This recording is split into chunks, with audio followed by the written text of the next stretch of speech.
ओम अज्ञानतिमिरान्धस्य ज्ञानाञ्जनशलाकया चक्षुरुन्मिलितं येन तस्मै श्रीगुरवे नमः। श्रीचैतन्यमनोभीष्टं स्थापितं येन भूतले स्वयं रूपः कदा मह्यं ददाति स्वपदान्तिकं। वन्देऽहं श्रीगुरोः श्रीयुतापदकमलं श्रीगुरुं वैष्णवांश्च श्रीरूपं साग्रजातं सहगणा रघुनाथान्वितं तं सजीवं साद्वैतं सावधूतं परिजनसहितं कृष्णचैतन्यदेवं श्रीराधा कृष्णपादान् सहगणा ललिता श्रीविशाखान्वितांश्च। नमो ओं विष्णुपदाय कृष्णपृष्ठाय भूतले श्रीमते भक्तिवेदांत स्वामी नामिने। नमस्ते सारस्वती देवे गौरवाणी प्रचारिणे निर्विशेषा शून्यवादी पाश्चात्य देशतारिणे।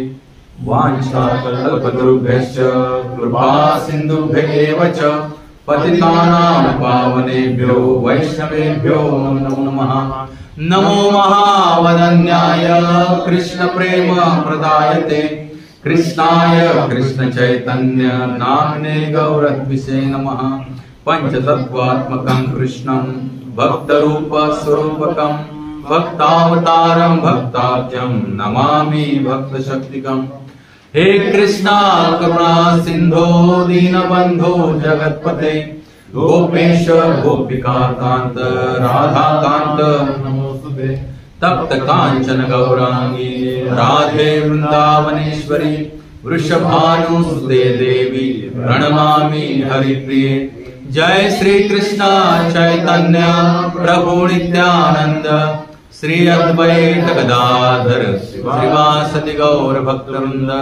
हरे कृष्णा कृष्णा कृष्णा हरे हरे हरे राम राम राम हरे हरे। हरे कृष्णा कृष्णा कृष्णा हरे हरे हरे राम राम राम हरे हरे। हरे कृष्णा कृष्णा कृष्णा हरे हरे हरे राम राम राम हरे हरे। हरे कृष्ण। आपलं सर्वांचं हार्दिक स्वागत आहे आजच्या या नित्य साप्ताहिक सत्संगामध्ये इस्कॉन नामहट्ट केंद्र राजापूर तर्फे। आपण पाहत आहोत मानवाचे 24 गुरु आणि मानवाचे 24 गुरु पाहिल्यानंतर आपण आता 25वे गुरु पाहत आहोत, ते म्हणजे हा देह जो आपल्याला भगवंतांच्या कृपेने प्राप्त झालाय मनुष्य योनीतील देह। हे 25वे गुरु आहेत, तर ते आपण पाहत आहोत क्रमशः। तर आजच्या सत्राला थोडा उशीरच झाला, त्यामुळे आपण अजून वेळ न दवडता आजच्या सत्राला सुरुवात करूया। ओम नमो भगवते वासुदेवाय। ओम नमो भगवते वासुदेवाय। ओम नमो भगवते वासुदेवाय। ओम नमो भगवते वासुदेवाय। ओम नमो भगवते वासुदेवाय। ओम नमो भगवते वासुदेवाय। ग्रंथराज श्रीमद भागवतम की ग्रंथराज श्रीमद भागवतम स्कंद 11 अध्याय 9 अध्याय शीर्षक आहे सर्व भौतिकतेपासून अनासक्ती। हरिबोल नावातच सगळ्या भौतिक प्रपंचापासून अनासक्ती कशी डेव्हलप होईल आपल्या हृदयामध्ये आणि केवळ भगवत प्रेम कसं हृदयात जागृत होईल याबद्दलचं परमोच्च मार्गदर्शन जेदू महाराज यांना कोण करतायत? अवधूत भगवान दत्तात्रय करतायत। आणि तोच रिले भगवान श्रीकृष्ण आपले प्रिय शिष्य परम मित्र उद्धवाला करतायत। आता भगवंत जाणार आहेत ह्या इहलोकातील आपली कृष्ण लीला संपून, आणि त्याला उद्धव रडकुंडीला आलाय। भगवंता तू जाशील तर मी आता कसा राहू? ते उपदेश दिले की हे सगळे उपदेश जे आहेत हे ग्रंथराज श्रीमद भागवतम मध्ये आहेत। आणि उद्धवासमोर भगवंत ज्याला भगवत धामात गेले त्याला उद्धवासमोर भगवंताने स्वतःला कुठे स्थापित केले? या भागवतम मध्ये विलीन झाले आणि म्हणले हे जो कोणी नित्य पठण करेल, श्रवण वाचन कथन करेल तो सदैव माझं प्रेम, माझी अनुभूती आपल्या हृदयात अनुभवेल. हे केवळ श्रवण आणि कीर्तनानं भगवंतांना आपलंसं करण्याचं साधं सोपं सहज माध्यम म्हणजे ग्रंथराज श्रीमद भागवतम आणि श्रीमद भगवद्गीता. तर आपण पाहतोय की आजच्या या अध्यायाचं शीर्षक, आता आज आपण या अध्यायाचं काय करूया, सांगता करणार आहोत. आता कृष्ण जन्मलीला ची गोडी पण चाकण्याची वेळ आलेली आहे. तर पुढच्या सोमवारपासून कृष्ण जन्मलीलेवरती आपण काय करणार, रसास्वादन करणार आहोत. चर्चा म्हणता येणार, रसास्वादन. भगवंतांनी लीला ह्या दिव्य रसाने उथंबलेल्या आहेत. त्या दिव्य रसांचं आस्वादन करून हृदयांतरी आत्मा जो आपला आहे तो संपूर्ण असा तृप्त होतो. म्हणून आज मी खाली टिप टाकली होती सगळ्यांनी, कारण खरा आनंद जगात सत्संगाशिवाय कुठेही नाही. आणि सत म्हणजे सत्यवचन, आणि सत्य एकमेव आहे ते म्हणजे भगवान श्रीकृष्ण श्री विष्णू. त्यांच्याविषयी चर्चा जिथं चालते त्यालाच सत्संग म्हणतात. बाकी सगळे बकवाद आहेत. बकवाद म्हणजे काय, बगळे संध्याकाळी जमतात बांबूच्या बेटामध्ये आणि मग काय करतात, ची ची चा चा चू चू चा चा, त्याला बकवाद म्हणतात. बाकी सगळे बकवाद आहेत, बकवास म्हणतो आपण. बगळ्यांचा वार्तालाप, बगळ्यांचा संघ. जिथं भगवान श्रीकृष्ण, श्रीराम, श्री विष्णू, नारायण यांची चर्चा केली जात नाही तो सत्संग असूच शकत नाही. आणि डायरेक्टली केली गेली पाहिजे, इनडायरेक्टली नाही. ती काय केली गेली पाहिजे, डायरेक्टली केली पाहिजे. त्यांचं गुणगान केलं गेलं पाहिजे, तरच हा अंतरात्मा हृदयातनं काय होतो, संतुष्ट होतो. आता कालच एकादशी झाली, आषाढी एकादशी. तुम्हाला सांगतो एकादशी म्हणजे किती, अंक किती, 11. एकादश म्हणजे 11. तर त्याच्यामध्ये पण खूप सुंदर मतितार्थ आहे. आपली 10 इंद्रिय आणि 11 मन, ह्या सगळ्या गोष्टींनी ज्या दिवशी आपण भगवंतांची पूर्ण वेळ सेवा करतो तरच ती एकादशी सफल झाली असे समजतो. पंचज्ञानेंद्रिय, पंचकर्मेंद्रिय आणि 11वं मन, ह्या सगळ्यांना एकत्र घेऊन जेव्हा आपण भगवंतांची पहाटेपासून ब्रह्ममुहूर्तापासून रात्री शयन करेपर्यंत भगवंत ज्या दिवशी सेवा करू एकादशी, त्या दिवशी एकादशी आपली सफल झाली. अन्यथा आपण एकादशी सगळेजण करतो ती फक्त अटेंड करतो. काय करतो, अटेंड करतो. आपण जसं शाळेत जातो पण शाळेत लक्षपूर्वक अभ्यास करतो तसं नाही. तसं एकादशी सफल कधी झाली म्हणावी, हे पंचज्ञानेंद्रिय, पंचकर्मेंद्रिय आणि मन हे सगळं ज्याला भगवंतांच्या सेवेमध्ये ज्या दिवशी लागेल. आणि प्रभुपादाने तीच शिकवण आपल्याला दिली की प्रत्येक दिवस हा एकादशी म्हणून साजरा करा. It's not like that fortnightly, दर 15 दिवसांनी. कारण भगवंतांच्या प्रेमाबद्दल आपल्याला प्रभुपादाने अशी जीवनाची सांगड घालून दिलेली आहे की प्रत्येक दिवशी आपण ब्रह्ममुहूर्तापासून रात्री झोपेपर्यंत आपले हे एकादश इंद्रिय घेऊन काय करू शकतो, भगवंतांची सेवा करू शकतो. सत्संगाला तुम्ही येताय, चालत येताय, म्हणजे तुमच्या पाय हे कर्मेंद्रिय तुम्ही वापरले. श्रवण करता येतं भगवद्गीता, कान वापरले.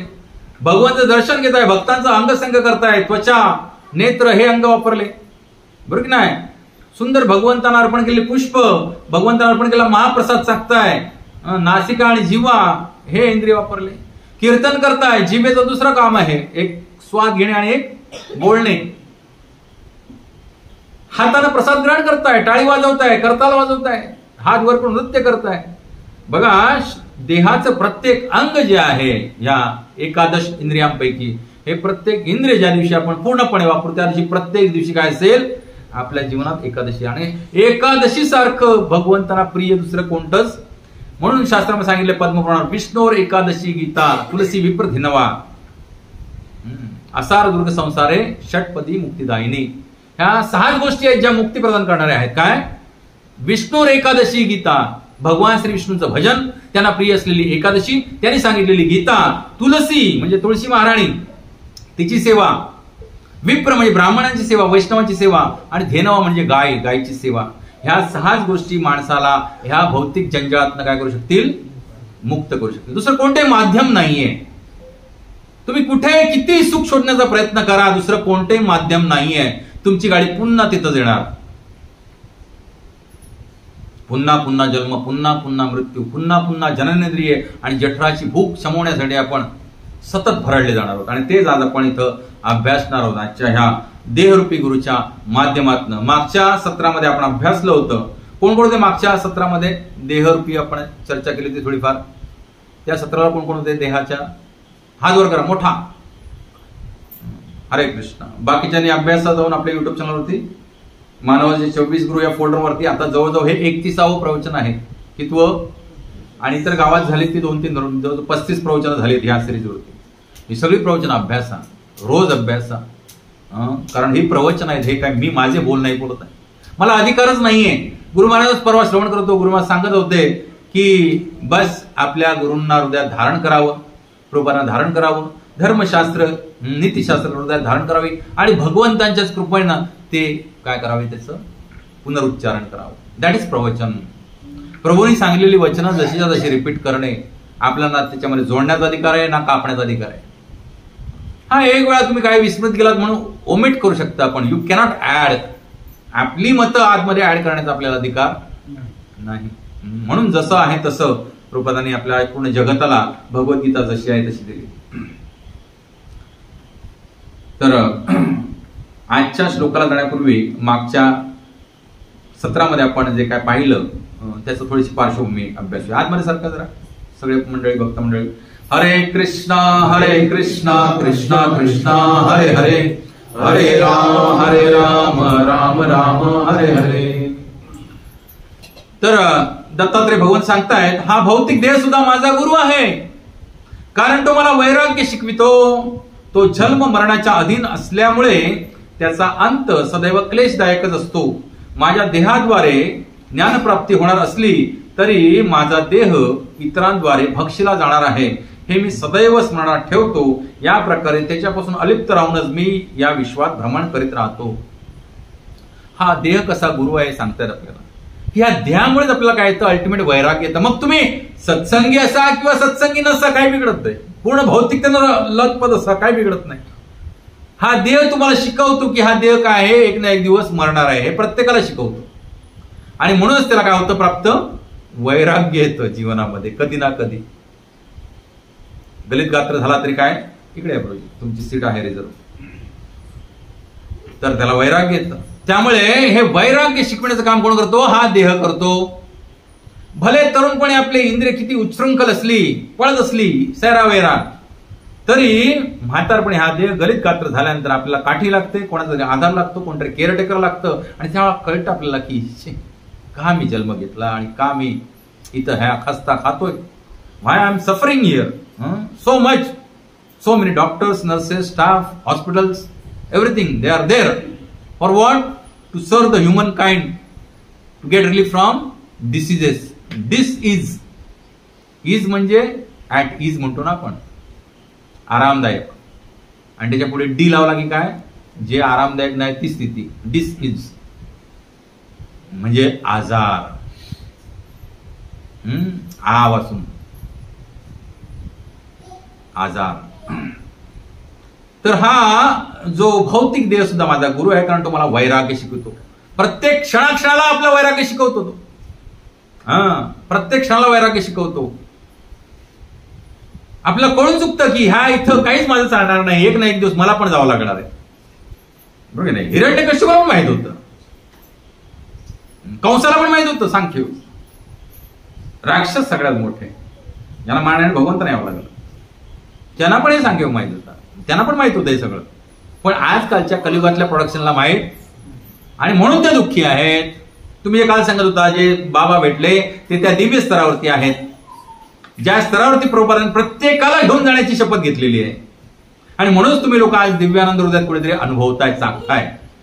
त्या महान अशा सिंधूतला एक कणभर आपल्याला प्रभुपादांच्या कृपेने इथं आणि ह्या इथं राजापूरमध्ये मिळतोय, प्रांतात मिळतोय, कोकण प्रांतात अनेक ठिकाणी प्रचार चालू आहे, बरेच भक्त प्रचाराचं कार्य करत आहेत.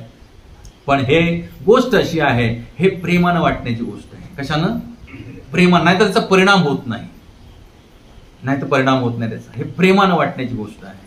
अतिशय निष्कपट भावानं हृदयात यत्किंचित कसलं काम, क्रोध, लोभ, मोह, मदमत्सर न ठेवता अतिशय आर्द्रतापूर्वक सौहार्दपणे करुणेने जीवांच्या कल्याणासाठी, त्यांच्या परम कल्याणासाठी, त्यांना परम आनंदी करण्यासाठी वाटण्यासारखं काय रसायन असेल तर ते म्हणजे भक्तीचं तत्वज्ञान. आणि ज्यावेळेला हे आपण प्रेमानं वाटतो त्यावेळेला ते समोरच्याला आपण तेवढंच संतृप्त करतं आणि त्याला भरून टाकतं. तो पण दुथडी भरून व्हायला लागतो आणि मग तो इतरांना व्हायला लागतो, वाटायला लागतो. बरोबर नाही. जसं ते चैतन्य महाप्रभूंनी तिकडे त्या महानदीवरती कोण होता तो, न्हावी होता, धोबी होता, त्याला स्पर्श केल्यावर त्याची शेंडी अशी टुंकड उभी राहिली. तो कृष्ण प्रेमाने भारावून गेला आणि मग तो जिथं ज्या ज्या गावात गेला त्यात आलिंगन दिलं. ते सगळे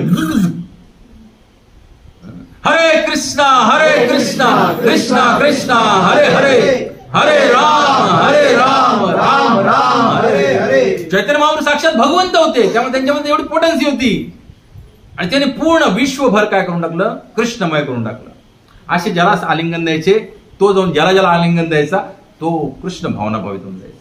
बस लगेच नयनात अशुद्ध धारा व्हायला लागते, हृदयात कृष्ण प्रेम भरून यायचं आणि आपलं पूर्ण जीवन काय करून टाकायचं, ते कृष्ण प्रेमासाठी समर्पित. आणि मग असं जीवन आनंदामध्ये जगल्यानंतर मग अंती काय, भगवत प्राप्ती, शाश्वत जीवन जगण्यासाठी भगवत धामात.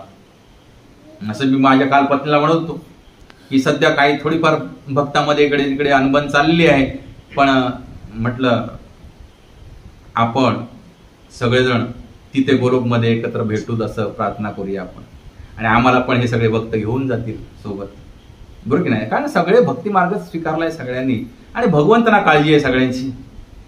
ह्या पृथ्वी तलावरील कलियुगाचं हे काय म्हणूया आपण, हा गुणच आहे की आपल्याला प्रत्येकामध्ये काय दिसतात, खंडीभर दोष दिसतात, खंडीभर फक्त दोष दिसतात. दुसऱ्यामध्ये दोषारोपण करणं ह्याच्यासाठी कलियुग फार फेमस आहे. काल गौरांगुंज एक मी हे ऐकत होतो, त्याच्यामध्ये त्यांनी सांगितलं की तुम्ही 3 प्रकारच्या माणसांपासून लांब राहिलं पाहिजे. त्यातलं पहिलं त्यांनी सांगितलं होतं की ते सतत तुमच्यामध्ये दोष शोधतात, अशा माणसांपासून लांब राहा. तुकाराम महाराज भले म्हटले निंदकाचे घर असावे शेजारी, पण जे सतत तुमच्यामध्ये दोष शोधतात अशांपासून लांब राहा, हे शास्त्रातच सांगितलेलं आहे. कारण त्यांच्यामध्ये तुम्हाला कधीच मग तुमच्यामध्ये न्यूनगंड येण्याची शक्यता असते. अरे मी खरंच चुकतोय की काय, आता बस झालं, आता हरे कृष्ण बस झालं, सगळं चुकीचं सगळं चुकीचं आहे की काय, आता स्टॉप करूया. तर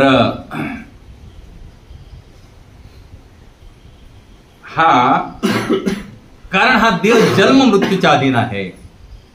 जन्म झाला तर मृत्यू हा निश्चित आहे, आणि मृत्यू नको असेल तर काय केलं पाहिजे, काय केलं पाहिजे रुपेश भाई, मृत्यू नको असेल तर काय केलं पाहिजे, साधा लॉजिक प्रश्न विचारतोय. जन्माला नाही आलं पाहिजे राव, सरळ आहे ना. तुम्ही जन्माला आले म्हणजे निश्चित मृत्यू धारण करून आले. मृत्यू नको असेल तर जन्माला नाही आलं पाहिजे.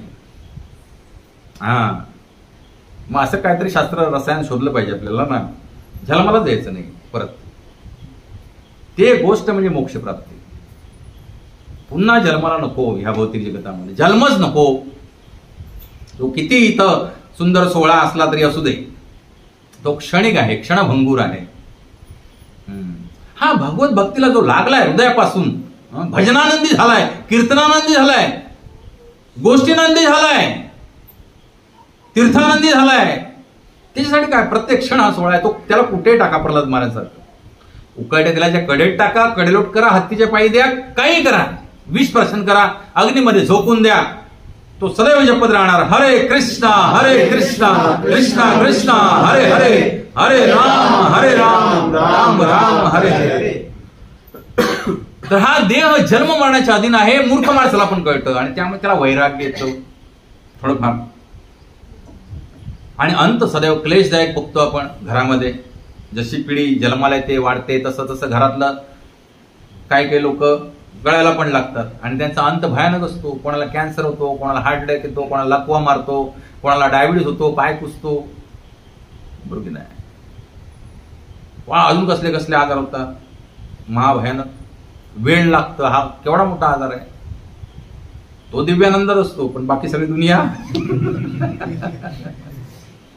वेळ लागलेला माणूस खरंच दिव्यानंदात असतो, त्याच्या दुनियेत असतो, त्याला तुमच्याशी काय गणगण नसतं.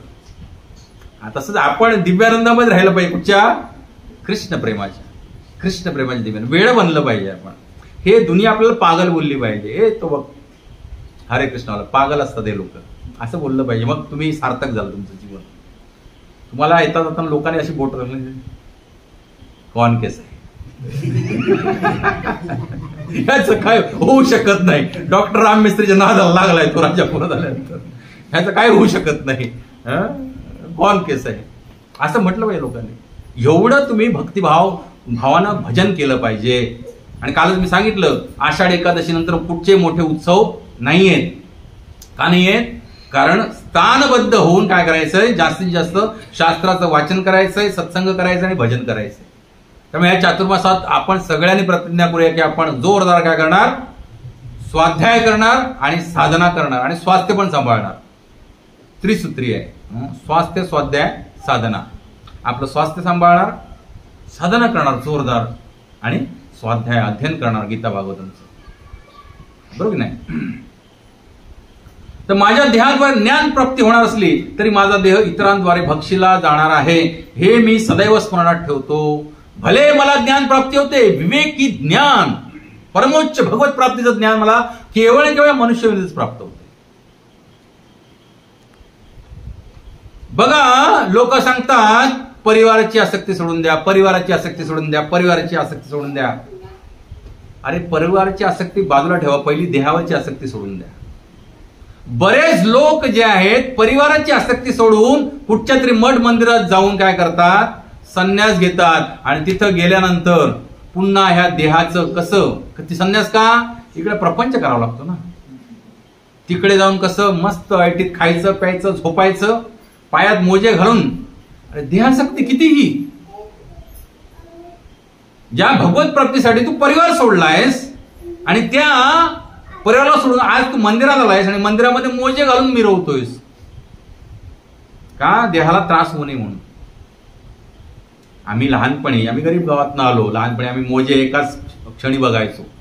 माझ्या वयाचे किंवा माझ्यापेक्षा जे मोठे त्यांनी पण मोजे आणि बूट एकदाच बघितले असले आयुष्यात. कधी ज्याला लग्न असतं तेव्हा नवरदेवाला नवीन मोजे आणि बूट आणले जातात. पण हा आता साधू बनलाय, संन्यासी बनलाय, गेलाय मंदिरात घालतोय पाय मोजे. काय साधू कर्तव्य काय? हे शरीर कसं धारण पोषण पुष्ट करायचं आहे आणि मंदिरात मठात नाही जायचंय. हा देह कसा कृश लीन होऊन भगवत भक्तीमध्ये कसं मॅक्झिमम युटिलायझेशन होईल याच्यासाठी मंदिरात जायचंय, आश्रमामध्ये जायचंय, वानप्रस्थ किंवा संन्यास आश्रमामध्ये. हा देह कसा खाऊन पिऊन सुळसुळीत मस्त राहील, भले लठ्ठ. मंदिरानं काय हेल्थ इन्शुरन्स पण काढून ठेवलेला आहे सगळ्या ब्रह्मचार्यांचा, संन्यासांचा, काय टेन्शनच नाहीये. बरोबर नाही? कसलं टेन्शनच नाहीये. जास्त मस्त पैकी जायचं, झोपायचं, खायचं दाबून, पुढे साधू.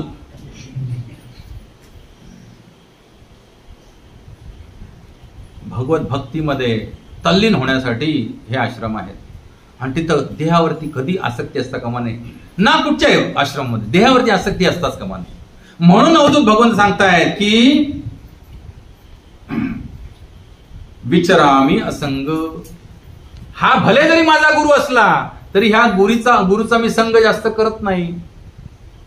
संग करणे म्हणजे काय, ह्या गुरुला मी खायला प्यायला भरपूर घालणं, त्याची सोय करणं, त्याला राहण्यासाठी निवारा, हे ते सगळं ह्याच्या गोष्टीत भानगडीत मी पडत नाही. मी याचा जास्त संग करत नाही. गरजेपुरतं त्याला बस ही कुडी धारण करून राहिलं पाहिजे. बस प्राण जो आहे तो ह्याच्या कुडीमध्ये राहायला पाहिजे, एवढंच त्याचा मेंटेनन्स. तेवढंच मी बघतो, जास्त संग करत नाही. नाहीतर काय हा गुरु, नाहीतर लोक काय गुरुचं खूप सेवन करतात ना. गुरु स्तोम जास्त माजलेला आहे, भगवंत राहिले बाजूला, गुरुचाच उदो उदो. सगळीकडे तेच आहे बघा तुम्ही. मेरे गुरु झुलेलाल. गुरु मला एकदा गेले होते का मायावादी लोकांच्या जन्माष्टमीमध्ये आणि बघितले जाऊन, तर तिथं त्यांचे ते गुरु मस्त झुलन यात्रा करवते आणि हे सगळे भक्त ओढवते, मेरे गुरु झुलेलाल, मेरे गुरु झुलेलाल. अरे भगवंताचा जन्माष्टमी, त्यांचे फोटोच नाही कुठे, ना मूर्ती ना अभिषेक ना काही नाही. मेरे गुरु त्याला सजवलंय मस्तपैकी, असे हार तुडे घातलेत, सुंदरपैकी ड्रेस घातलाय, दागिने घातलेत, नटवला एकदम, आणि मेरे गुरु झुलेलाल चाललंय आपलं. अरे काय असं करून काय होणार नाही. म्हणून प्रवचना सुरुवातीला जे आले ना तर त्यांना सांगतो, सत्संग म्हणजे इथं केवळ आणि केवळ भगवान श्रीकृष्णांची विष्णू तत्वाची चर्चा होते, त्यालाच सत्संग म्हणतात. दुसरा कोणताही सत्संग असूच शकत नाही.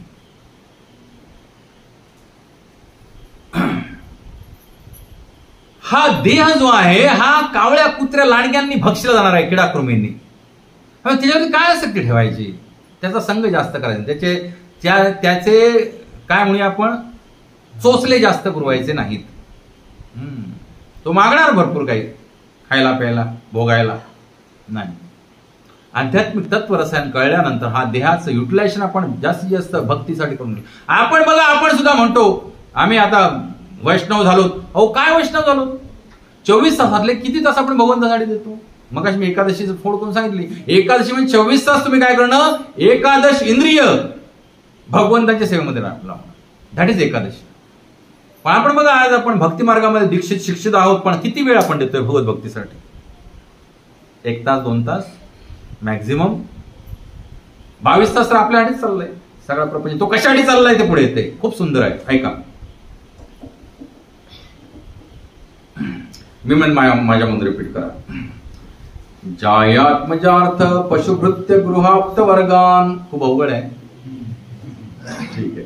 मी एक शब्द जाया म्हणा. जाया आत्मज अर्थ पशु भृत्य गृह आप्त वर्गान.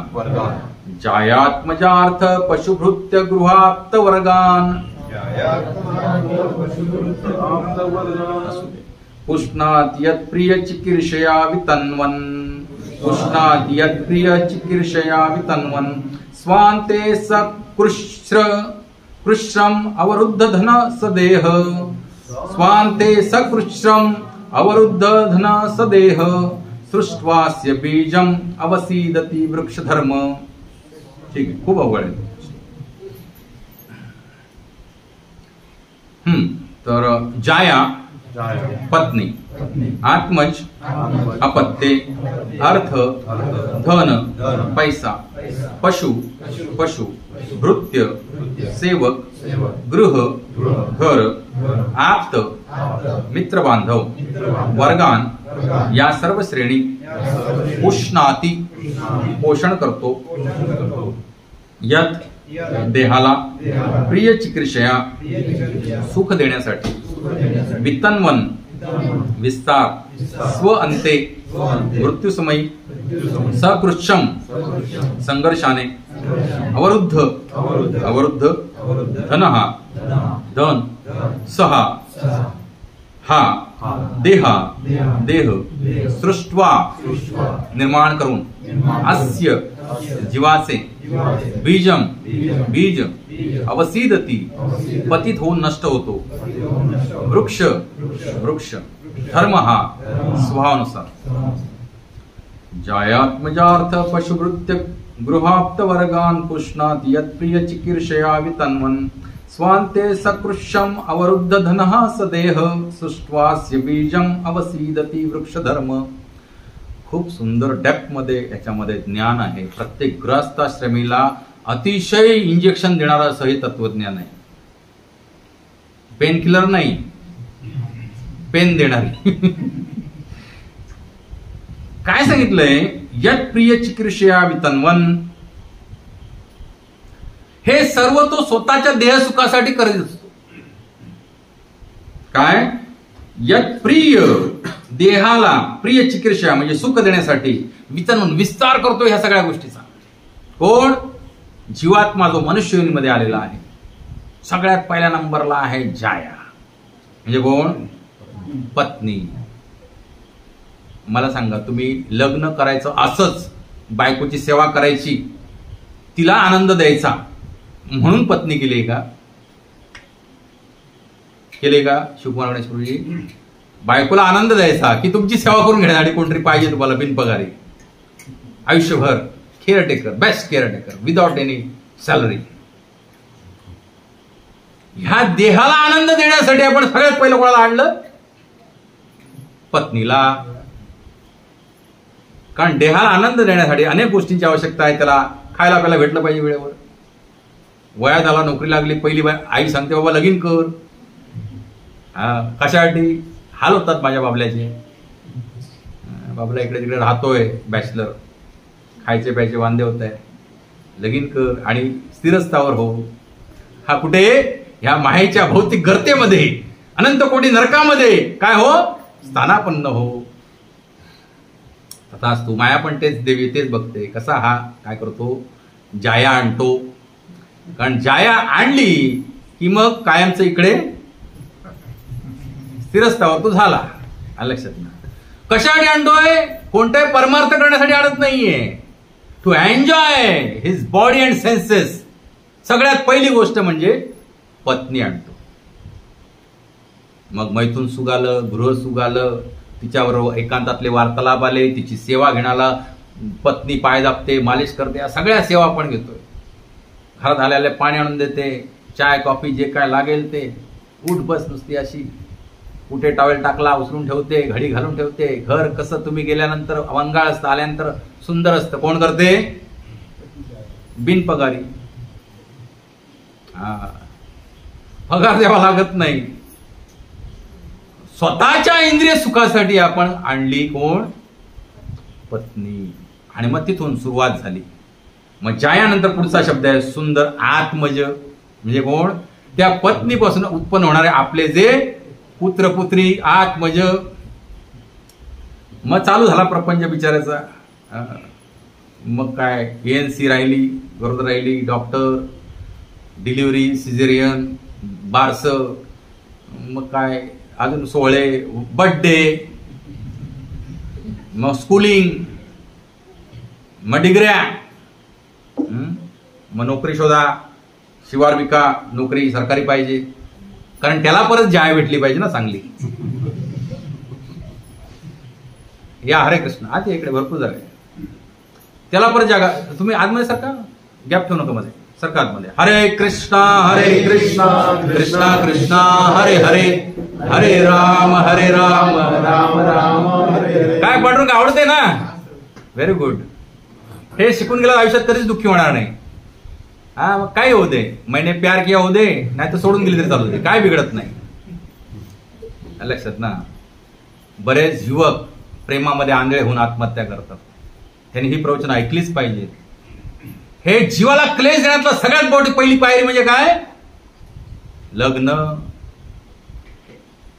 म्हणून रामदास स्वामी महाराज पळून गेले बोल्यावर, सावधान म्हटलं शुभमंगल. त्यामुळे सावधान म्हटलं, हे आनंद सोहळा आहे. म्हणून हे सावधान का बरं म्हणायला लागले, हे काहीतरी धोक्याची सूचना आहे. त्याच वेळेला सावधान म्हटलं जातं ना. धूम पळाले, परमार्थाच्या मागे लागले. आम्ही म्हणत नाही प्रत्येकानं करा, ज्याला शक्य आहे त्यांना या आमच्याकडे आहे सुविधा ब्रह्मचारी बनायची. इस्कॉनमध्ये ब्रह्मचर्य पालन करण्याची बॅचलर्स लोकांसाठी आहे सुविधा. तुमचं सगळं आयुष्यभर आज जीवन काळजी मंदिर घेतं. आणि तुमचं एकच कर्तव्य आहे, स्वतः दृढपूर्वक भक्ती करायची आणि सगळ्यांना प्रचार करायचा. अन्यथा मायासारखे गृहस्थ बनवून प्रचार केला तरी काय वावगं नाहीये. येणं केन प्रकारे भगवत भक्तीचा प्रचार करणं हे महत्वाची गोष्ट आहे. कारण असे अगणित लोक आहेत ज्यांच्यापर्यंत भगवंतांचं हे सुंदर दिव्य रसायन काय झालंय, पोचलेलं नाही आहे. आपलं सगळ्यांचं कर्तव्य आहे आणि स्पंज सारखं पाणी सोकून घ्यायचं आणि बाहेर जाऊन फवारायचं. म्हणजे जसं ढग कसं बघा, समुद्राचं खारं पाणी घेऊन वरती येतात आणि सुंदर निर्मळ जल पृथ्वीला देतात आणि पुन्हा जाऊन जळातच मिळतात समुद्राच्या. लक्षात ना. तसंच भगवंतांकडून घ्यायचं, लोकांवरती जिथे गरज आहे तिकडे वितरित करायचं, पुन्हा भगवंतांकडे जायचं, परत भरायचं मडकं आपलं. म्हणजे सत्संगात येण्याचं हे सायकल आहे.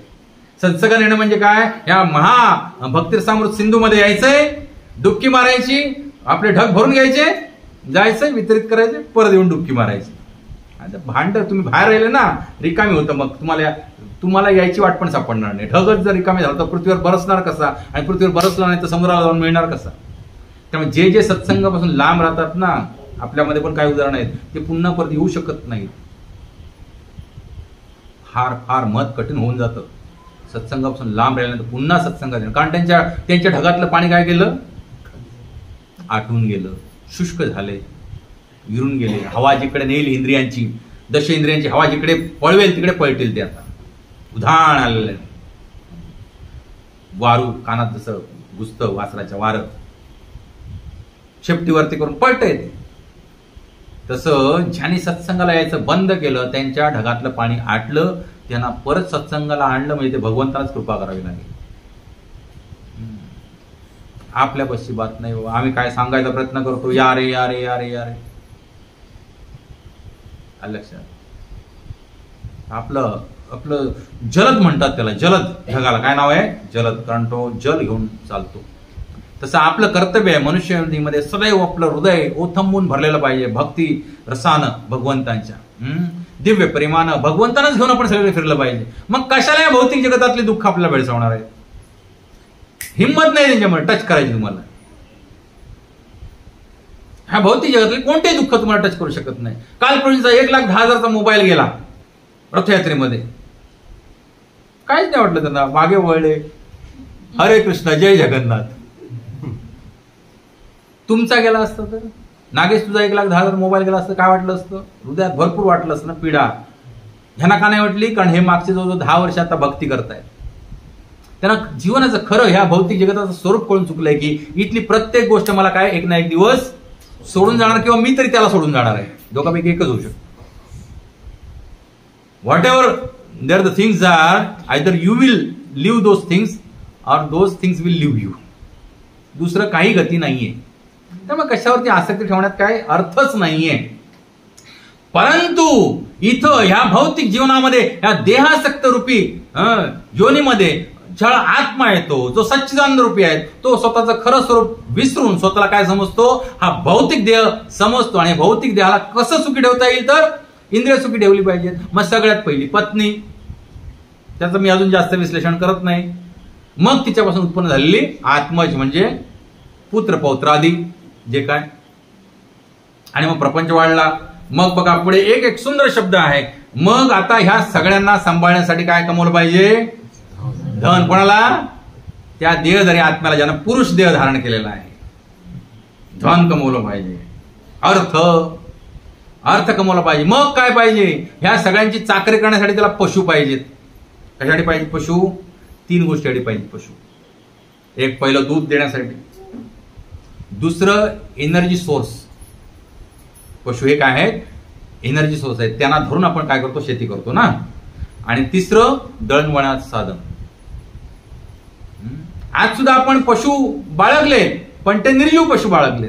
त्याला पेट्रोल घालावं लागतं विकतचं घेऊन, बरोबर, तरच ते हलतंय जाग्यावरनं. पण पूर्वी पशु होते, दळणवळणाची साधन पशुनी. उंट, घोडा, बैल, हत्ती.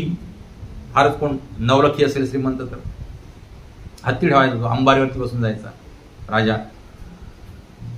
तर पशु. भृत्य म्हणजे सेवक. सगळं कशासाठी? यत प्रिय चिकित्सया, ह्या देहाला कसं सुख देता येईल मला. सेवक कशासाठी? सगळं मेंटेनन्स करण्यासाठी, मालिश करण्यासाठी. अरे जाणारे कुत्र्या कोल्ह्यांच्या तोंडात, पण 2 तास काय करतोय रोज? तेल मालिश. ते कुत्रे कोल्हे पण विचार करा, मस्त छान करू दे मालिश, किती मालिश कर, शेवटी आमच्या तोंडात येणार आहेस तू. आम्हाला चांगलं धष्टपुष्ट देह खायला भेटेल, फर्स्ट क्लास A1 चांगला चकचकीत एकदम. मालिश करून घेतोय 2 तास रोज. जिम मध्ये घालवतोय 3 तास रोज. बॉडी ती पोज बघण्यातच अर्धा तास जात असतो त्याचा. कसा मी दिसतोय? बरं तू कसाही दिसलास मग काय उपयोग? शेवटी त्या कावळ्या कुत्र्यांच्या तोंडातच जाणार आहेस ना. कावळे कुत्रे तर मी वरचे म्हणतोय, किडा मुंग्याच्या तोंडात जाणार आहेस, माती मोर होणार आहेस. कोण? देह. अरे मेल्यानंतर साधं तुला समोर पडलेलं चप्पल सुद्धा घालता येणार नाही. येणार आहे का घालता? ते ठेवतो मग आपण 3D वरती असं, बाबा ह्या वाहना होत्या आमच्या यांच्या, जाऊ देत. मेल्यानंतर साधं आपलं चप्पल सुद्धा आपल्याला घालता येणार नाही. कसला आपल्याला अभिमान आहे, आणि कसलं काय आपण ह्या देहाबद्दल एवढे आसक्त आहोत, ज्याच्यासाठी आपण जाया आणली पत्नी, आणि तिची सेवा रात्रंदिवस करण्यामध्ये आपण रममाण आहोत. ज्याची सेवा करायची देहाला विसरलो, त्या हृदयंतरी भगवंताला विसरलो, पांडुरंगाला विसरलो, आणि करतोय सेवा प्रपंचाची. आणि ज्यांनी प्रपंचाच्या सेवेला तर सुरुवात केली बॅचलर लाईफ पासून, त्यांनी जरा बघा तुमच्या आजोबांना किती रिस्पेक्ट आहे घरामध्ये ते बघा. काही नाही, एकदा कमावणं बंद झालं ना की ती अडगळीची वस्तू असते घरामध्ये. मग सून म्हणते काय मात्र खा करते नुसतं, बाहेरच्या तिकडे गॅलरीत ठेवा त्याला, आपलं काही 1 BHK आहे, माझ्या लहान पोरांना काहीतरी आजार बिजार होईल तर बिचाराला बाहेरच्या गॅलरीमध्ये. आपल्या कुटुंबाचा तो स्वामी होता एक दिवस, आज काय झालाय? अडगळीची वस्तू. तसंच तुम्ही पण एक दिवस काय होणार आहात? अडगळीची वस्तू होणार आहात. ह्या देहाला तेवढंच पोसायचं की जेणेकरून ह्या देहामध्ये, ह्या कुडीमध्ये पंचप्राण राहतील आणि आपल्याला भगवंताची भक्ती 24 तास एकादश इंद्रियाद्वारे करता येईल. मग रोज एकादशी सेलिब्रेट होईल जीवनामध्ये. एकादशीचा उपवास फक्त केला म्हणजे एकादशी सेलिब्रेशन नाही. You have to engage all your senses and your mind and body and to the pure devotion service and to the lotus feet of Lord Krishna, Radha and Krishna. ते जीवनाचं परम साफल्य आहे. तर देहासक्त मनुष्य, पत्नी, मुले बाळे, अर्थ, संपत्ती, पशु, सेवक इथपर्यंत आलो. मग ह्या सगळ्यांना मेंटेन करण्यासाठी गृह बेस्ट, एकदम फर्स्ट क्लास घर बनवणार, जॅकपॉट घर बनवणार, त्याच्यामध्ये अनेक प्रकारचे युटेन्सिल्स आणणार, एंटरटेनमेंटची साधनं या शरीराला, देहाला आनंद देतील अशी. मी एक माझे डॉक्टर मित्र सिनियर आहेत, डॉक्टर सुनील इंगळे, तिकडे कुठे गेलो होतो मी, ते पुण्याच्या बाजूला. त्यांचं काय घर बघाल. मी आणि माझा मित्र गेलो होतो. जवळजवळ 5 मजली घर आणि 2 मुलगे त्यांना, प्रत्येक मुलासाठी एक पूर्ण फ्लोअर, केवढं मोठं तरी घर. जवळजवळ माझ्या मते 20 ते 30 हजार स्क्वेअर फूटचं घर असेल. घरामध्ये 2-3 लिफ्ट आणि प्रत्येक फ्लोअरला एक बार, सगळ्या प्रकारचे शॅम्पेन हे ते सगळं, बार टेंडर. त्याच्यानंतर मग सिनेमा हॉल, डॉल्बी थिएटर घरामध्ये, त्याच्यामध्ये 40 लोक बसू शकतील असं, एकदम हायफाय, स्विमिंग पूल, जिम, हे ते सगळं सगळं ढाकचे. बघून महाराज स्वर्गात आलो की काय, स्वर्गात आलो की काय. माझे खूप चांगले मित्र आणि खूप हृदयाने चांगला माणूस आहे तो, आणि त्यानं स्वतःच्या कष्टाने अर्जित केले बरं का. तर माझं भरपूर रॅगिंग झालं जीजीमध्ये. आणि त्यावेळेला हे डॉक्टर सुनील इंगळे, इंटर्नशिप झाली होती त्यांची, आणि आता पीजीला लागणार होते. रेडिओलॉजी केलं त्यांनी, आणि ते कॉमन रूममध्ये राहायचे. तर मी एकदम गरीब गाय माणूस कोकणातला, काय आपल्याला कळत नाही काय नाही. त्यांनी बघितलं हे बिचारा गरीब प्राणी आहे, त्यांनी सगळ्यांना दम दिला. रामला कोणी बोलायचं नाही, त्याला कोणी हात लावलं तर बघा मायशी गाठ आहे. सिनियर मोस्ट ना सगळ्यात माणूस. बाकी सगळे बरोबर UGचं हॉस्टेल होते, अंडर ग्रॅज्युएटचं. मग त्यांच्या रूममध्ये मी 1 महिना राहिलो. आणि त्यांना मग परवा मी, आय थिंक 1995ची गोष्ट आहे, कधी गेलो, गेल्या वर्षी ना ग, जवळजवळ 29-30 वर्षांनी त्यांना फोन केला. त्या बाबाला एवढा आनंद झाला. म्हटलं ओळखला का सर? म्हटलं हो हो राम, तुला कसा विसरणार मी. म्हटलं आम्हाला यायचं होतं, कुठं तर ॲड्रेस पाठवा गुगल लोकेशन. मग मी आणि माझा फ्रेंड सनी आम्ही त्यांना भेटायला गेलो. तिथलं एक 40-50 किलोमीटर लांब होतं. तर खूप सुंदर व्यक्तिमत्व. पण मला सांगा, हे सगळं आता ते गृहावरनं मी सांगितलं, असं आपल्या ड्रीममध्ये असतं ना, आपण पिक्चरमध्ये, असं आपलं घर असावं, या गोजीरवाण्या घरा, बरोबर नाही? आपलं घर असं सुंदर गोजीरवाण्या असावं, जिथं कोणालाच काय मृत्यू येऊ नये असं आपल्याला वाटतं. मेन ती गोष्ट आहे. घर गोजीरवाणे सगळे बांधतात, किंवा ज्यांना ज्यांचं घर आहे त्यांचं गोजीरवाणच वाटतं.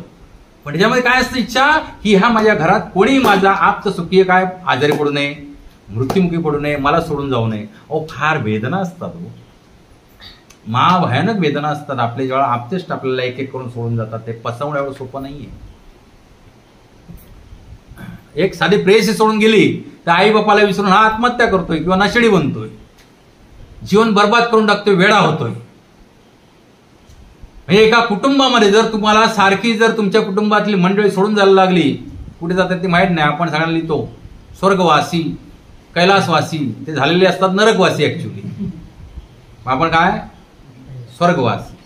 कुठून होणार स्वर्गवासी? आयुष्यभर काय असं कर्म केलंय ज्यानं ते स्वर्गवासी व्हावा किंवा कैलासवासी व्हावा?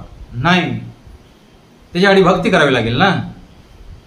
ज्यानं जीवनामध्ये भक्ती नाही केली तो स्वर्गवासी किंवा कैलासवासी किंवा वैकुंठवासी होऊच शकत नाही. तो कुठचा वासी होणार? नरकवासी होणार. अनंत कोटी नरक पडून राहिलेले आहेत सेवा करण्यासाठी अशा जीवात्म्यांची, ज्यांना भगवंताने हा अतिशय दुर्मिळ असा काय दिला, मनुष्य देह दिला, सृष्टीची रचना केली, आणि दुर्मिळ असा मनुष्य देह दिला आणि पण त्यांनी त्याचा दुरुपयोग केला. त्यांच्यासाठी अनेक अनेक नरक वाट पाहत आहे. आणि भगवंताच्याच कृपेनं दैवेशा गुणमयी मम माया दुरत्तया, भगवंताच्याच कृपेनं ही मायाशक्ती जिला लांबून जाणं अतिशय दुष्कर आहे, ही तुमची वाट पाहत आहे तिकडे. कोणत्या कोणत्या नरकाटा. कुठं कुठं जायचं हनीमूनला, तसं कुठं कुठं जायचं नरकाला, तसं गाणं आपण वाजवतो आयुष्यभर. कुठच्या कुठच्या नरकात जायचं झलक. जसं की तो मुंबईचा आहे एक, मेल्यानंतर तो होता नशेडी, जुगारी, वेश्याबाज, मांसाहारी. मेल्यानंतर त्याला घेऊन गेले यमराजांच्या दरबारात. म्हणाले तू आयुष्यभर काय काय केलंयस, आमकम तू केलंयस, तर तुला ते नरकाचं असं दृक्श्राव्य चलचित्र दाखवलं. इकडे सगळे तो बघितला, इकडे सगळे मांसाहारी. मुंबईत पण आहे पुढचा नरक आला, इकडे सगळे वेश्यागमन करणारे. त्या तप्त लोखंडाच्या पुतळ्याला त्यांना मिठी मारतात. त्या तप्त लोखंडाच्या पुतळ्याला मिठी मारल्यानंतर काय वेदना होत्या ते माहित नाही, कारण हा फक्त चित्र बघतोय ना, चित्रपट. अरे हे तर मी पण केलंय ग्रँड रोडला, बरोबर की नाही. त्याच्यानंतर आलं जुगार खेळणारे, त्यांचा एक नरक आला. अरे ह्याच्यात तर आपली जिंदगी गेली अख्खी, बरोबर की नाही. मग त्या पुढचा नरक पुढचा राहिला नशा पाणी. नशा पाणी करण्याच्या तोंडामध्ये असं हुक घालायचे असे आणि आतमध्ये तप्त लोह होतायचे. विशेष नशा पाणी करण्यासाठी सजा आहे. हे सगळं खरं आहे. मी असंच नाही अवांतर वल्गना करत नाही. गरुड पुराणामध्ये या सगळ्या नरक लोकांची वर्णनं केलेली आहेत. जे नशापाणी करतात आजीवन, दारू पितात, ड्रग्स घेतात, त्यांच्यासाठी असा नरक आहे जिथं जीवात्म्याला नेलं जातं आणि वरच्या ओठात हुक घातला जातो आणि खालच्या ओठात हुक घातला जातो. हुक घातल्यानंतर काय अवस्था होईल विचार करा तुम्ही. आणि असं फासकलं जातं, यमदूत असे फासकतात आणि आतमध्ये तापलेला लोखंडाचा रस होता, बियर, थंडा थंडा पूड हॉट रेड लोहरस लाव्हा ओतला जातो. तर असं समजू नका की मी इथं काही केलं तरी मला शिक्षा होणार नाही. प्रत्येक क्रियेला तेवढ्याच ताकदीची काय आहे, प्रतिक्रिया आहे. त्यामुळे कर भला तो हो भला, चांगलं जीवन जगा, सद्गुणाने भरलेलं जीवन जगा, हेच आम्ही शिकवतो. नीतिमत्तेनं भरलेलं जीवन जगा. आणि त्याच्यासाठी बहुसंख्येनं या, आपल्या सगळ्या मित्रांना घेऊन या, जबरदस्ती करा. आपल्याला सुद्धा जेव्हा 2.5 वर्ष झालो शाळेत जाऊन बसलो, काय पॅ पॅ मम्मी घरी चला, तसंच असतं. एकतर शाळेत जावंसं वाटत नाही, गेल्यानंतर रडारड चालू असते पोरांची. पण त्याच शाळेची गोडी लागल्यानंतर तिथं मुलं रममाण होतात. पहिले 5-6 महिने आई वडिलांना जाऊन तिथं बसावं लागतं. नंतर मम्मी तू घरी जा, मी येतो संध्याकाळी न्यायला येतो, बरोबर नाही. तसंच सत्संगाची गोडी लावावी लागते जबरदस्ती करून. म्हणून जबरदस्ती करतोय तुमच्यावर, कारण औषध न कडू असतं. हे भव महारोगावरचं खरं औषध आहे. आणि औषधाचा गुणधर्म आहे ते कडूच असतं हो. लहानपणी आपण डॉक्टरकडे जायला नाही म्हणतो, मला जायचं नाही, डॉक्टर सुई टोचतात. आणि मोठं झाल्यानंतर ताप आल्यानंतर डॉक्टरकडे जातो, डॉक्टर पहिला इंजेक्शन द्या आणि फी पण काढून देतो. ज्या डॉक्टरकडे आपण पायरी चढायला बघत नव्हतो त्याच डॉक्टरकडे जातो आणि काय, डॉक्टर साहेब मला तपासा, मला इंजेक्शन द्या, गोळ्या द्या, भले किती कडू असू देत, तुमच्या जेवढे औषध कडू असते तेवढं मला लवकर गुण येतो. तसं हे औषध पचायला सुरुवातीला कडू लागणार, नको वाटणार, पण जर तुम्ही सतत ते घेत राहिला तर तुमची कावीळ झालेली आहे ना ती उतरणार. कावीळ हा यकृताचा आजार आहे आणि कावीळ झालेला सगळं पिवळं दिसतं. कावीळवरती रामबाण उपाय काय आहे, साखर. पण तीच साखर कावीळ झालेल्या माणसाला बिटर लागते. काय लागते, कडू लागते. पण औषध काय आहे, साखर, उसाचा रस, ग्लुकॉन-डी. ती देत राहा. एक दिवस त्याची चव गेलेली जी असते ती आपोआप येते आणि मग तो खऱ्या उसाच्या रसाची चव चाखू शकतो. तसंच भगवत भक्तीचं रसायन आहे. सुरुवातीला कडू लागणार, नको वाटणार, नाही सरांनी बोलवलंय, 2दा गेलो आपण, बोलवलं म्हणून आता बस झालं, दांडी मारूया, आता नको जाऊया. हे नुकसान तुमचं आहे, खरं सांगतो. बाय प्रॅक्टिकल एक्सपिरियन्स मी सांगतोय तुम्हाला या सगळ्या गोष्टी. आणि गीतेमध्ये पण तेच सांगितलंय ना, राजविद्या राजगुह्यम पवित्रम इदम उत्तमम प्रत्यक्षा अवगमम धर्म्यम सुसुखम कर्तुम अव्ययम. सगळ्या विद्यांचा राजा कोणता असेल तर हे भगवत तत्वज्ञान. पण हे परम गोपनीय आहे. राजविद्या राजगुह्यम, गुह्यम म्हणजे सिक्रेट आहे असंच नाही कळणार. पवित्रम, सगळ्यात पवित्र काय असेल तर हे ज्ञान आहे. इदम उत्तमम, उत्तमापेक्षा पण उत्तम आहे. Best kind of knowledge, but you have to experience it. प्रत्यक्ष अवगमम धर्म्यम. पुढे काय सांगितलंय, तुम्ही प्रत्यक्षरित्या ते काय केलं पाहिजे, आचरणात आणलं पाहिजे. मग ते काय करणार, सुसुखम कर्तुम अव्ययम, कधी नाश न पावणार असं सुसुख तुम्हाला प्रदान करणार. गरज आहे आत्मसात करण्याची आणि आचरणात आणण्याची. जर तुम्हाला खरं सुख पाहिजे असेल तर ह्याला पर्यायच नाहीये. खरंच सांगतो, पर्यायच नाही. तुम्ही कुठेही दुनिया फिरा आणि पुन्हा मला फोन करा 10 वर्षांनी. सगळी दुनिया फिरा, एक तर तुम्ही फिरूच शकणार नाही. यू आर होप नाव. झालं तुमचं हरिबोल झालं. तुम्ही एकदा येऊन इथं बसले, तुमचं हरिबोल झालं, मी गॅरंटी देतो. जीवनात कधीही तुम्हाला ह्याच्यापेक्षा बेटर गोष्ट तुमची कुठची वाटणारच नाही. तुम्हाला पुन्हा पुन्हा मन सांगणार, अरे नाही, this life is full of miseries. Have to surrender to lord Krishna. मला भगवंतांना सर्व धर्मान परित्यज्य मामेकम शरणं व्रज अहं त्वां सर्व पापेभ्यो मोक्षयिष्यामि विमाशुच्य. भगवान सांगतात. आताच आपण चर्चा करतोय मोक्ष म्हणजे अल्टिमेट गोष्ट आहे. भगवान सांगतात मोक्ष मी तुला असाच देतो. काय कर, केवळ केवळ मला शरण आहे. कशा दे, ज्ञानाच्या अनुशीलना. असंच नाही, अंधश्रद्धेनं नाही. ठोकून घे, अभ्यास कर, श्रवण कर, वाचन कर, संग कर, ठोकून घे ज्ञान.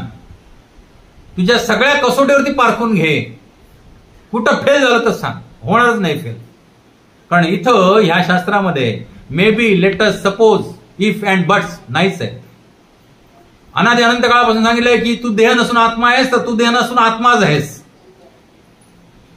तू देह आहेस तर सिद्ध करून दाखव. Impossible. You are eternal soul आणि शाश्वत आत्मा आहोत आपण, ज्याचं खरं स्वरूप आहे सच्चिदानंद रूपी. आपल्याला दुःखी बनायचा अधिकारच नाहीये, तरी पण आपण दुःख भोगतोय. का? कारण आपण देहाशी तादात्म्य केलंय. ह्या अनित्य देहाशी आणि निरानंदी देहाशी आपण तादात्म्य केलंय आणि त्याच्यात सुख शोधतोय. त्याच्यामुळे आपण दुःखी आहोत. हा देह फक्त माध्यम आहे खऱ्या सुखाचा शोध घेण्याचा. तर त्याला त्या पद्धतीनेच युटिलाइज केलं पाहिजे आपण, अन्यथा काय उपयोग नाही. आणि मला हे सगळं संपवायचं होतं, पण पहिल्या श्लोकाची पहिली ओळ पण झालेली नाही आणि जाऊही नाही अशी वाटते मला. खूप सुंदर आहे, एवढं दिव्य तत्वज्ञान आहे. पुढे सेवक पाय दाबायला चेपायला घर बांधलं, मग आपता आले सगळे बायकोकडचे आणि आपले. सध्या साडू हे नातं फार फेमस आहे. साडू कोण? साडू म्हणजे एकाच घरातल्या 2 बहिणीची लग्न झाली तर त्या 2 पुरुषांमध्ये नातं कोणतं होतं? साडू. आणि साडू म्हणजे काय? सगळ्यात जीवश्य कंठस्य मित्र. रोज त्याला फोन करणार, त्याचा चर्चा करणार, त्यांचा सल्ला मसलत घेणार. का? कारण बायको प्रिय आहे ना. त्याच्या विरुद्ध सहोदर, ज्याच्याबरोबर एकाच आईच्या पोटातून जन्माला आलाय, त्याच्या विरुद्ध केसेस असतील कोर्टामध्ये. पण साडू सगळ्यात प्रिय. सहोदर म्हणजे काय? एकाच उदरातून जे जन्माला आले, म्हणजे भाऊ, पाठचे भाऊ. ते वर्ष बोलत नसतील किंवा एकमेकावर केसेस चालू असतील कोर्टामध्ये, पण साडू, ओ तो मेरा साडू है, तो झाडू मारून घेऊन गेला घर पुसून तरी चालतंय. ओ साडू है मेरा. हे का प्रेम त्या साडूवरती एवढं होत जातं? कारण बायको प्रिय आहे ना. बायकोच्या गावचा धोंडा सुद्धा काय आहे? हा, पूजनीय आहे. आणि हेच तत्वज्ञान आपण वापरायचं इकडे कृष्ण भक्तीमध्ये पण, बरोबर नाही? यमुनेचे भाऊ 2 कोण आहेत? कोण आहेत? एक यम आणि एक शनी. आणि हे दोघही जीवाला पिढ्या देण्यासाठी जन्माला आलेले आहेत. यमुना देवी जे आहेत त्याचे 2 भाऊ आहेत, एक शनिदेव आणि एक यमराज. ते बघतच असतात कोण पुढे चुकतंय आणि त्याला कसे फटके देऊ. आपण काय करायचं? ह्यांच्या भाऊजीला आपलंसं करून टाकायचं. यांचा भाऊजी कोण? कृष्ण. यमुना कोणाची पत्नी आहे? भगवान श्रीकृष्णाची. ह्यांच्या भाऊजीला आपलंसं करायचं. मग भाऊजी तो बघणार, रे हा भाऊजीच्या गोटातला आहे, आपल्याला आपल्या ह्याच्या वाटचाला जायला नको, ह्याचं आगत स्वागत केलं पाहिजे. शनी तुमच्या मागे लागणार नाही, गॅरंटी. शनीची 7.5 काय असते ते तुम्हाला अनुभवाला पण येणार नाही. उलट अजून तुमची 4 पट प्रगती होईल. मी माझ्या स्वतःच्या उदाहरणात तुम्हाला मी सांगितलं. हे सगळं लॉजिक आहे बाबा, गमती जमती त्याच्यामध्ये.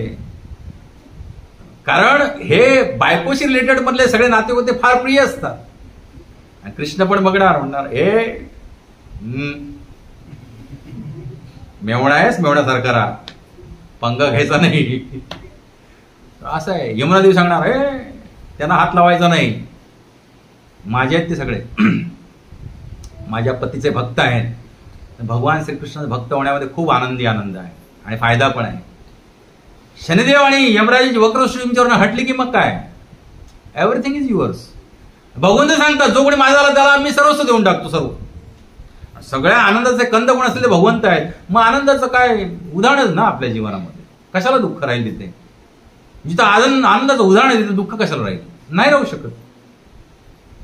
गृह, आप्त, इष्टमित्र इत्यादींच्या विस्तारासाठी संरक्षण कठोर संघर्ष करतो. बिचारा कठोर संघर्ष करतोय. पहाटे 4 वाजता उठतोय, रात्री 12 वाजेपर्यंत जागतोय, काम करतोय, नुसता फेस काढतोय तोंडाचा. 12 वाजता झोपला तरी कॉल येतोय, प्रायमिक एवढे आले, लिकिंग मेम्ब्रेन्स झालं, कल्याणच. म्हणजे आता काय गेली रात्र पण संपली.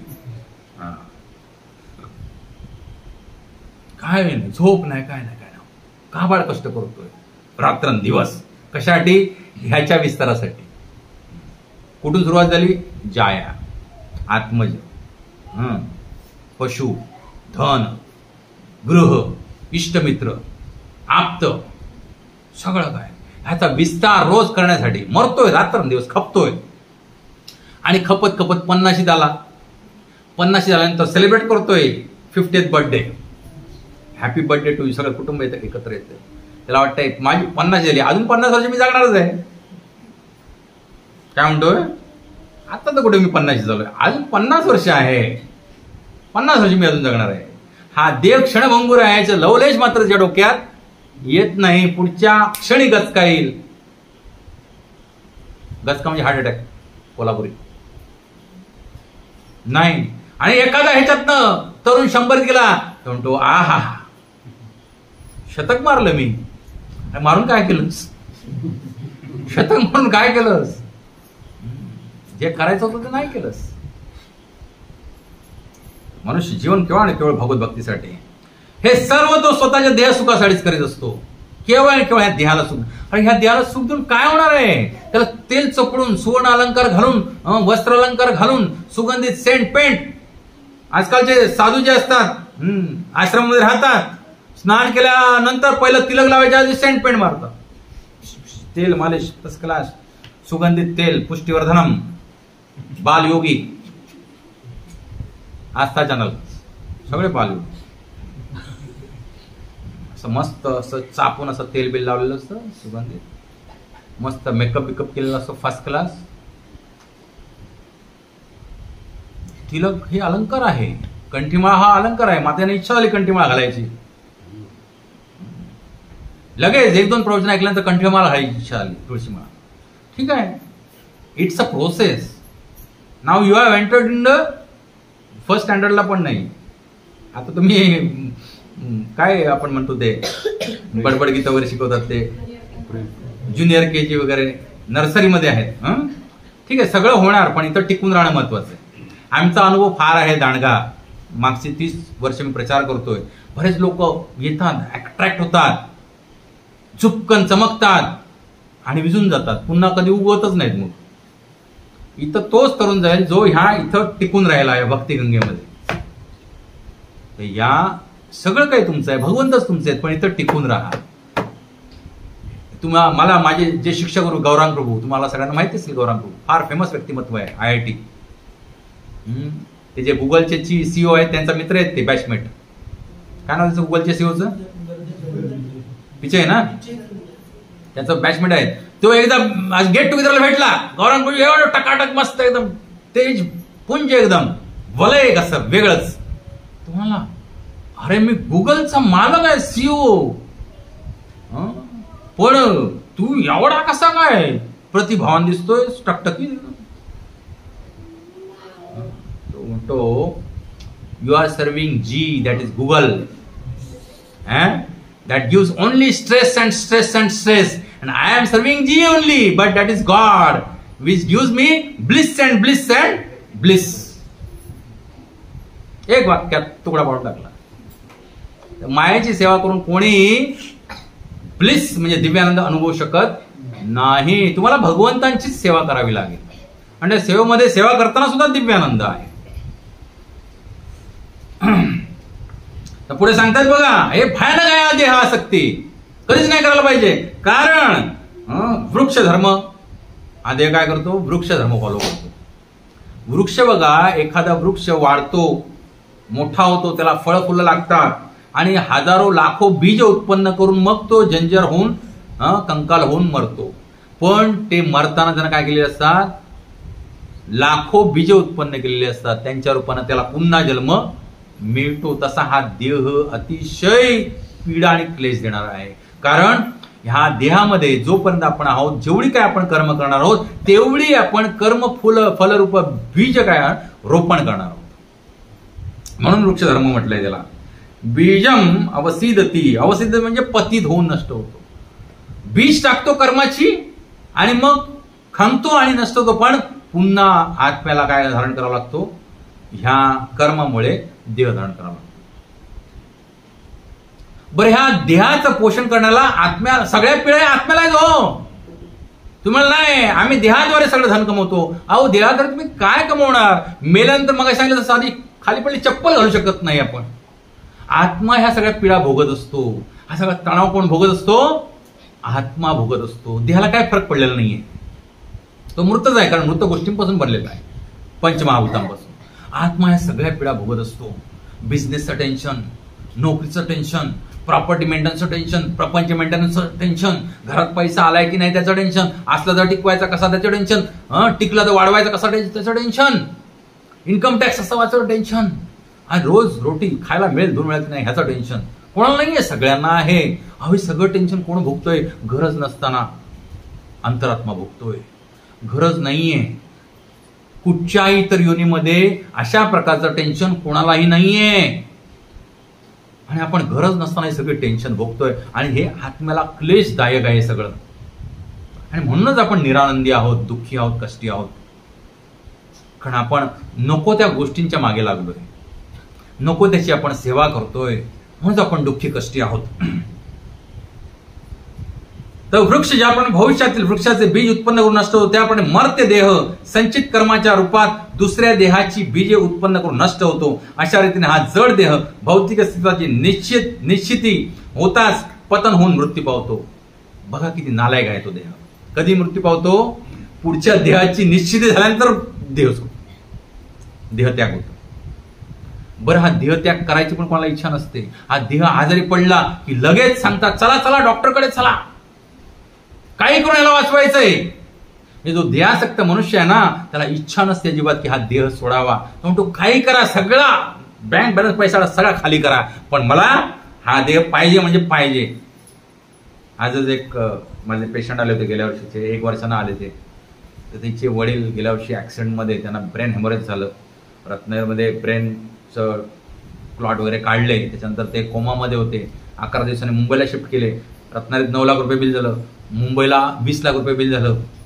वर्षभर राहिले आणि एप्रिलमध्ये एक्सपायर झाले. जेवढं काय कमवलेलं होतं ते सगळं बाबा सोबत घेऊन गेले डॉक्टरकडे. पण आसक्ती सुटत नाही, देहावरची आसक्ती. हेच मूळ आहे आपल्या अनर्थांचं. मूळ हेच आहे की ह्या देहावरची आसक्ती सुटण्यासाठी आपल्याला सत्संगाशिवाय आणि भगवत भक्तीशिवाय पर्यायच नाहीये. पर्यायच नाहीये, एवढी आसक्ती असते. आणि म्हणून मग अशी म्हणाल, परिवाराची आसक्ती बाजूला ठेवा, पहिला देहावरची आसक्ती सोडायला शिका. हा देह कसा सुदृढ पैलवान राहील, दुष्टपुष्ट राहील नाही. ह्याला जास्त द्यायचं नाही खाद्य. ह्याला खाद्य जास्त दिलात की हा 2च कामं करणार, काय? मैथून आणि झोप. त्याच्या पलीकडे ह्या देहाला काय माहित नसतं. कारण पशुच आहोत ना आपण. मग आपली बुद्धी जर खालच्या लेवलला आली तर आपण पशुच आहोत ना. उन्नत बुद्धी का दिले? हे खायचं प्यायचं झोपायचं ह्याच्यासाठी नाही दिले, भगवत भक्तीसाठी प्राप्तीसाठी दिलेले उन्नत बुद्धी. आणि हा जड भौतिक देह जो आहे तो दुसऱ्या देहाची निर्मिती सुनिश्चित करतो पहिली.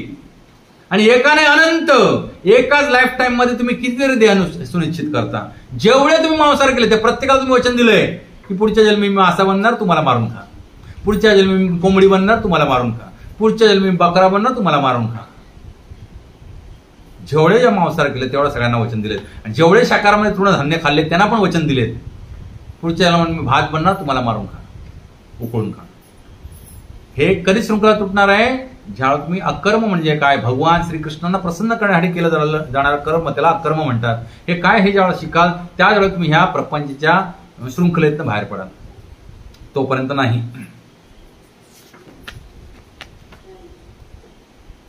हरे कृष्णा कृष्णा कृष्णा हरे हरे, हरे राम राम राम हरे हरे. पुढच्या सोमवारी पण आपण हेच सत्र चालू ठेवूया, कारण नाहीतर अन्याय होईल तो एवढ्या सुंदर विषयावरती. आज आपला एक श्लोक पण झालेला नाहीये. हरे कृष्ण. ग्रंथ श्रीमद् भागवतम की श्री राधा श्याम सुंदर भगवान की गौर प्रेमानंदे, जगत गुरु श्री प्रभुपाद की जय हो.